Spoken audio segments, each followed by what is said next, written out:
Hello friends, कैसे हैं आप। नमस्कार, आदाब, सत श्री अकाल। जैसा कि आप जानते हैं, मेरा नाम है निरुपम जादौन और आप देख रहे हैं NJ motivation YouTube channel. Friends, हर रोज़ की तरह मैं कुछ ना कुछ आपके लिए ज़रूर लाता हूं, लेकिन आज जो मैं आपके लिए लाया हूं वो बेहद ही इंटरेस्टिंग चीज़ है, इंटरेस्टिंग बात भी है। और आप में से शायद ही कोई ऐसा व्यक्ति होगा जो उस काम को नहीं करता हुआ डेली। ऐसा क्या काम है? एंजॉय का काम है, जिसको बोलते हैं टीवी देखना। देखते हैं आप टीवी? अधिकतर लोग टीवी देखते हैं साहब। क्या आप जानते हैं कि कौन थे इस टीवी के जनेता, या यूँ कहें कि इनके आविष्कारक, इन्वेंटर? किसने इस टीवी का इन्वेंशन किया था? तो क्या आप जानना नहीं चाहेंगे इसके बारे में? मैं भी बहुत उत्सुक हूँ आपको बताने के लिए, और ये हमारे लिए जानना बहुत ज़रूरी है। जिस टीवी को हम दिन रात देखते हैं, जिस टीवी को हमारा परिवार देखता रहता है, आखिर कौन था वो व्यक्ति, कौन था वो ग्रेट पर्सन, कौन था वो महान व्यक्ति जिसको उस ईश्वर ने केवल इसीलिए भेजा था कि तुम्हें केवल टीवी ही बनाना है। बड़ी अजीब बात है। आप भी सुन के बोल रहे होंगे कि ऐसा क्यों था। ये तो मुझे भी नहीं पता ऐसा क्यों था। ईश्वर ने शायद उनसे बात करके, प्रॉमिस करके भेजा था कि केवल व केवल टीवी ही बना के आना है, टीवी बनाते ही आ जाना है। तो आप सोच रहे होंगे मैं ऐसा विश्वास के साथ क्यों कह रहा हूँ। जब इस कहानी को आप सुनेंगे तो आपको भी ऐसे ही लगेगा। मैं बात कर रहा हूँ जे.एल. बेयर्ड की। जॉन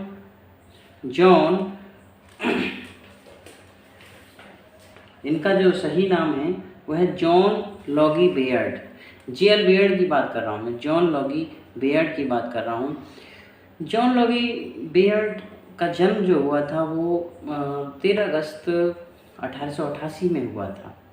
कौन जानता था कि जॉन लॉगी बेयर्ड एक इतना बड़ा आविष्कार करेंगे जिससे पूरी दुनिया एंटरटेन होगी, खुश होगी, एंजॉय करेगी।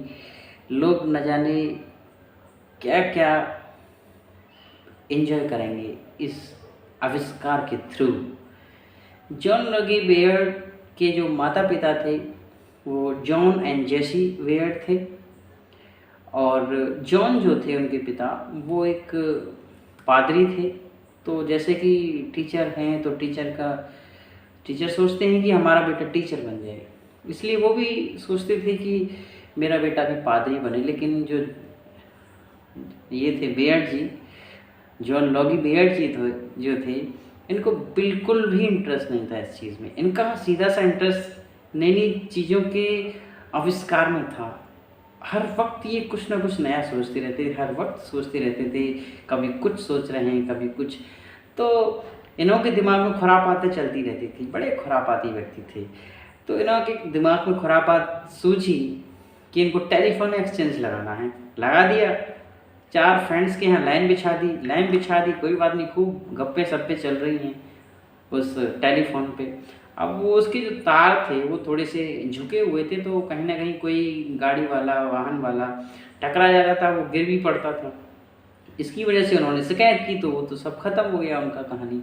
अब वो कहाँ रुकने वाले थे, तो गार्डन था पीछे घर के, तो वहाँ पे उन्होंने गार्डन में ही जनरेटर बना डाला पेट्रोल का। मतलब जिससे पेट्रोल डाल के चलता है जनरेटर। सारे अपने घर में लाइट ही लाइट, प्रकाश ही प्रकाश। उसके बाद उन्होंने काफ़ी काम किए। जैसे कि बात करते हैं, एक तो ऐसा भी काम था कि उसमें उन्हें बड़ी ये कह सकते हैं ग्लाइडर उड़ाने का काम। उनके मित्र हैरिस थे, दोनों बोले ग्लाइडर उड़ाएंगे। ग्लाइडर बनाया। अब ग्लाइडर जब उड़ाने वाले थे, हैरिस ने ग्लाइडर में धक्का दे दिया, ग्लाइडर भी गिर गया और उड़ने से पहले। और साथ में हमारे जे.एल. बेयर्ड भी। अब जे.एल. बेयर्ड अपनी जो बैल्कनी में गिर गए, तो बिल्कुल मौत के नज़दीक ही पहुंच चुके थे।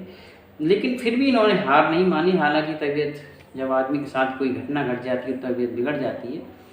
तो इसी तरीके से इनके साथ भी हुआ। बीमार भी रहा करते थे अक्सर ये। और उसके बाद जे.एल. बेयर्ड जब स्कूल में जाते थे तो ज़्यादा ध्यान पढ़ाई पे नहीं देते थे, तो इनको बड़ा मंद बुद्धि का बच्चा कहा जाता था। और 1900 छः की बात करें तो इन्होंने 1906 में इलेक्ट्रिकल, एक बहुत अच्छे स्कॉटलैंड के इलेक्ट्रिकल कॉलेज जो ग्रेट इंस्टीट्यूट था उसमें एडमिशन लिया। और सन 14 में जब प्रथम विश्व युद्ध, 1914 की बात मैं कर रहा हूँ, प्रथम विश्व युद्ध के दौरान इनकी अच्छे से पढ़ाई तो नहीं हो पाई, लेकिन फिर इन्होंने देखा कि विश्व युद्ध की वजह से कहीं ना कहीं डिस्टर्बेंस हो रहा है, लेकिन इन्होंने अपना प्रैक्टिकल वर्क नहीं छोड़ा, ये आखिरकार लगे रहे। और जब विश्व युद्ध हुआ था तो इन्होंने विश्व युद्ध में भाग लेने के बारे में भी सोचा, लेकिन क्योंकि इनकी तबीयत ठीक नहीं रहती थी, भगवान ने एक चैलेंज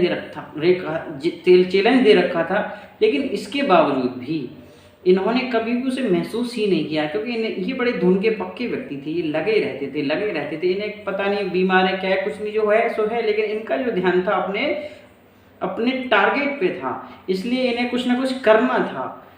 और फिर क्या था, उस समय इन्हें तबीयत बिगड़ गई इनकी, तो वहाँ प्रथम विश्व युद्ध में भी हिस्सा नहीं ले सके। उसके बाद इन्होंने एक बिजली घर में नौकरी कर ली, क्योंकि तबीयत ठीक नहीं थी, कुछ समय तक चला, लेकिन फिर वहाँ से भी इनको रिजाइन करना पड़ा। वहाँ से आगे फिर आखिरकार ये बड़े परेशान, बोले कि क्या करें यार, तो ये कई चीज़ें नई अलग अलग करते रहते थे। फिर उन्होंने सोचा कि क्यों ना हम एक ही चीज़ पे काम करें, केवल एक ही चीज़ पे फोकस करें, उसको ही तैयार करें। फिर इन्होंने क्या किया, इन्होंने विचार, इनके दिमाग में अचानक ही विचार आया, जैसे बोलते हैं ना सहसा, ऑल ऑफ सडन ऐसा हुआ, तो इनके दिमाग में विचार आया, अगर हम तारों से बातें कर सकते हैं, if we can talk by the wire, तो हम बिजली के तारों के थ्रू जब हम बात कर सकते हैं, तो इन बिजली के तारों के थ्रू ही हम फोटो भी तो भेज सकते हैं लोगों के। ये विचार आया। और फिर क्या था, उन्होंने कबाड़ी के यहाँ गए, क्योंकि इनके पास कोई ऐसा पैसा वैसे थे नहीं उस उम्र में। अब ग्लाइडर भी 13 साल की उम्र में बनाने का मन किया, बताओ, ग्लाइडर बनाया उड़ाने के लिए। तो इनके पास कोई पैसे वैसे तो ज़्यादा होते नहीं थे, तो इन्होंने अपना एक कार्टून ले लिया बिस्किट का, और उसको इस तरीके से बनाया, और कुछ कबाड़े की दुकान से मोटर खरीद लाए, एक तार और अपना ये लेंस वगैरह ऐसे इकट्ठे करके अब सब कुछ इन्होंने सेट कर लिया। अब उसको चलाने वाले थे कि बोलते ना कि सिर मुड़ाए और ओले पड़ गए। ऐसा इनके साथ क्या हुआ कि जब वो चलाने वाले थे उसको, और तभी उसी समय 2000 वोल्टेज के लिए इन्होंने इंतज़ाम कर रखा था। कुछ जो सेल्स होते हैं, सेलों को आपस में लगा के, शुष्क सेल जिन्हें बोलते हैं, तो कहीं ना कहीं वहाँ तार लगा रखे थे उनसे, तो कट हो रहा था किसी तार में, तो उनके हाथ में लग गया, तो ये बेहोश हो गए, उनका हाथ भी चल गया, तो उनको सारा काम बंद करना पड़ा। लेकिन ऐसा नहीं है कि ये हार गए, फिर स्टार्ट वही काम, क्योंकि जिसको जो जहाँ चाहा वहाँ रहा, there is will there is way, फिर लगे रहे। उसके बाद क्या होता है कि ये धीरे धीरे भाई, आखिर मेन बात ये थी कि इनके पास फूटी कौड़ी नहीं थी कि ये सारी चीज़ों को कैसे करें। और इनके पास अचानक ही एक ऑफ़र आता है, एक प्रस्ताव आता है लंदन से कि डिपार्टमेंटल स्टोर से, कि वो यहाँ आके अपना कर सकते हैं। तो अपने सिस्टम को उठा के वहाँ लेंगे, ट्रांसमीटर वगैरह को, सारी चीज़ों को। वो क्या था कि उन्हें पर्दे पे एक उनका अपना इनका सिस्टम था, और पर्दे पे वो चित्र दिखाने थे हल्के फुल्के, और ट्रांसमीटर के थ्रू। तो उन्होंने वहाँ भी ऐसे ही दिखाया, अपना प्रदर्शन किया अपने कार्य का। तो अब जब तुम भी जानते हो कि चीज़ें जो ऐसी दिखनी चाहिए नहीं दिख रही हैं, हल्की भद्दी दिख रही, तो लोग उनका मजाक उड़ाते थे, क्या उल्लू बना रहे हैं, वैसे बेवकूफ़ बना रहे हैं, ऐसे कैसे पूरा चित्र आ जाएगा। तो ऐसा हुआ इनके साथ में। फिर ये बड़े परेशान हो गए, वहाँ से भी इन्होंने प्रदर्शन बंद कर दिया उस डिपार्टमेंटल स्टोर से। उसके बाद इन भगवान की कृपा से इनके 2 चचेरे भाई थे, उन्होंने इनको 500 पाउंड्स भेजे। वो इसलिए भेजे कि तुम्हारा जो आविष्कार हो रहा है इसमें आप लगाओ, और अगर ये आविष्कार सफल हो गया तो हम हाफ पार्टनर बनेंगे, आपके आधा हिस्सा हमको चाहिएगा।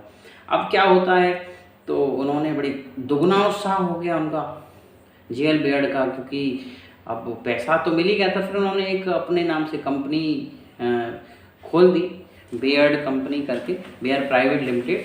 और फिर उन्होंने कुछ कल पुर्जे खरीदे, अच्छे से तरीका तैयारी की। और देखिए, कहते हैं कि जब आदमी मेहनत करता है तो कहीं ना कहीं मेहनत का फल मिलता है। तो एक और इन्होंने अपना, जिसे बोलते हैं कि हम एक इनका फ्रेंड मान लें या कुछ भी मान लें, एक बिल नाम का, जो एक बिल कोई वैज्ञानिक नहीं था, बिल एक केवल मुखौटा था।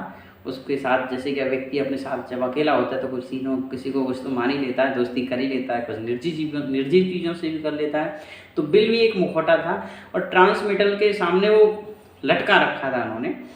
तो अचानक उन्होंने अपने उपकरण को ऑन किया, स्विच ऑन किया जेल बेयर्ड ने, तो देखते हैं कि वो पर्दे पे आ रहा है। जो लटका हुआ था बिल, जो निर्जीव बिल था, वो पर्दे पे साफ साफ दिखाई दे रहा है, उसका मुंह, उसकी आंख, उसके चेहरे। वो बड़े एक्साइटेड हुए। मतलब ये बात है 2 अक्टूबर सन 1925 की, 2 अक्टूबर सन 1925 की बात है। एकदम एक्साइटेड हुए, बोले ऐसा कैसे, ये तो पहले नहीं आ रहा था, ऐसा आ रहा है। तो वो तुरंत जाते हैं और नीचे से देखते हैं ये तो कि निर्जीव है। मैं किसी आदमी को लेकर था, उन्हें आदमी तो मिला नहीं, एक बच्चा, उसको घसीट लाए ऊपर और उसको खड़ा कर दिया ट्रांसमीटर के सामने। तो ट्रांसमीटर के सामने खड़ा किया उसको और फिर वो अपने उपकरण की तरफ चले गए देखने के लिए कि देखता हूँ आता कि नहीं आता। अब क्या था कि वो नहीं आया, नहीं आया तो बड़े अचंभे में डाउन से हुए, बोले यार ऐसे कैसे हो सकता है, उसकी तो सब कुछ आ रहा था, उस कहीं ऐसा तो नहीं मुझे कहीं कोई मतलब ऐसा मुझे लगा हो, ऐसा नहीं हो, बोले लेकिन सब चीज़ दिख रही थी। तो उन्होंने देखा कि जो लड़का उन्होंने ट्रांसमीटर के सामने खड़ा किया था वो वहाँ था ही नहीं, डर के मारे वो कोने में छिपा था। फिर उसको दोबारा से खड़ा किया, जब देखा रहे वाकई सारा लड़का आ रहा। तो लगभग 26 जनवरी 1926 को उन्होंने सार्वजनिक कर दिया था कि हमने टेलीविज़न का आविष्कार कर लिया है। और उसके बाद उनको स्वागत के लिए बुलाया गया, जैसे कि सबको बुलाया जाता है। और सन 1931 में अमेरिका में भी उनको वेलकम के लिए बुलाया गया। वहाँ उन्होंने अपनी शादी भी रचाई वहाँ पे। उनकी जो वाइफ थी, उनका नाम अल्बू था, मार्गरेट अल्बू, तो उनके साथ शादी भी रचाई उन्होंने।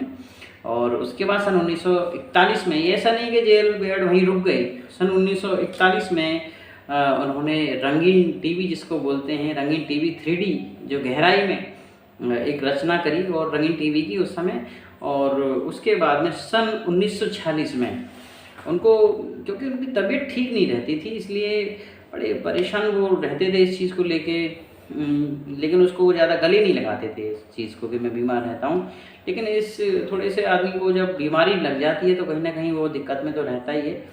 तो उन्होंने क्या किया कि 1946 में उनको निमंत्रण दिया गया, क्योंकि सेकंड जो वॉर था, सेकंड वर्ल्ड वॉर, द्वितीय विश्व युद्ध, उसके दौरान कुछ जीते थे, जैसे कि कुछ देश ने विजय प्राप्त की थी। तो BBC